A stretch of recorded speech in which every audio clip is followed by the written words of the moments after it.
Newly released body cam footage reveals more about what happened the night two Kentucky police officers were shot in Louisville. We begin this half hour with breaking news. A Kentucky state senator has died. Senator Johnny Turner, a Republican from Harlan, died from his injuries after driving his lawnmower into an empty swimming pool on September 15th.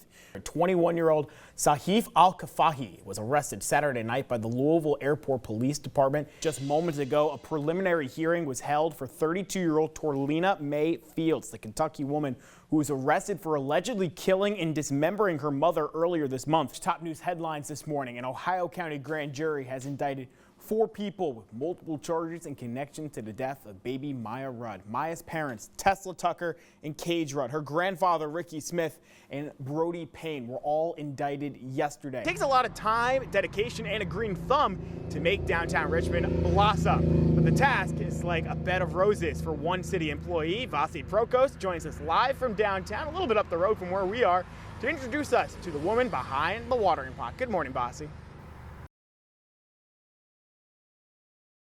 Like we said in Lexington, a lot of the snow got pushed off to the side and is either boxing in cars like you see on the right or boxing in parking lots like you see on the left. So it's going to make it a little bit harder to get out if you need to go somewhere later today. Now at the site of this crash lays a small memorial in McKenna's honor. And I asked them specifically what they have done to address security concerns brought to us by several residents who live in this complex. And in the run-up to this election, we talked a lot about how the election could come down to several key swing states, and that was certainly the case. Let's take a look at an example in Georgia. Now, this storm hit Kentucky in a number of different fashions. Here in Frankfort specifically, oh my God, we just lost power here. There were 88,000 power outages here in the state. And this is what we've been seeing throughout the course of the morning. Power just rolling on and off as crews worked to get things back on.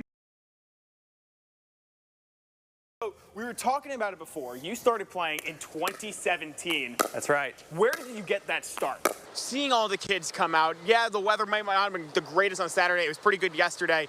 What was it like just seeing everyone come back and be excited for yet another summer? Now, you cover primarily much of eastern Kentucky with KYTC. What can you tell us about the current state of the roads down there?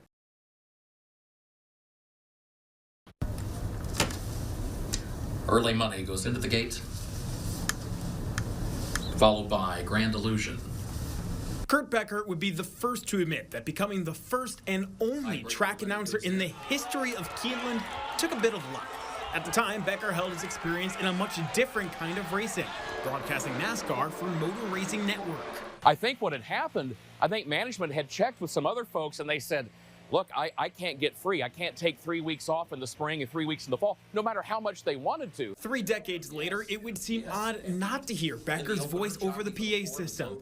But it did take some time getting used to the newness of it all. I remember younger race fans saying, look, you know, our parents, our grandparents, they used to come here with no track announcer, and a lot of them told the press we wanted to be part of that tradition. Now in his 28th year calling races at Keeneland, Becker's race days actually start a few days prior. Horse names, jockey names, owners, breeders, trainers. Thank goodness we live in the day and age of technology. I've learned if I'm uncertain how to say a name, it will throw the race call off. It will even throw the winner's circle presentation off because one becomes so self-conscious about it. This also allows him to give each race the respect they deserve. You don't want to be someone that tries to override or change that atmosphere. You want to be part of that atmosphere and help enhance the experience. Situated high above the track, where it can be hard to hear the cheers of the crowd, Becker uses his love for Keeneland and passion for racing as the driver to each call. I look out across this racetrack every day, and it's just so peaceful.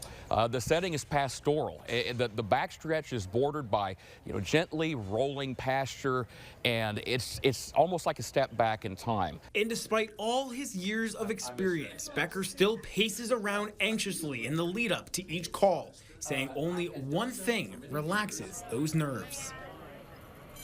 When that gate latch springs and the horses come out of the gate for the first race, because I'm at a point where let's go. Let's get the races going, because at that point, hopefully, I can look at those horses on the track, and in my mind, I can think about the fact it's just them and me.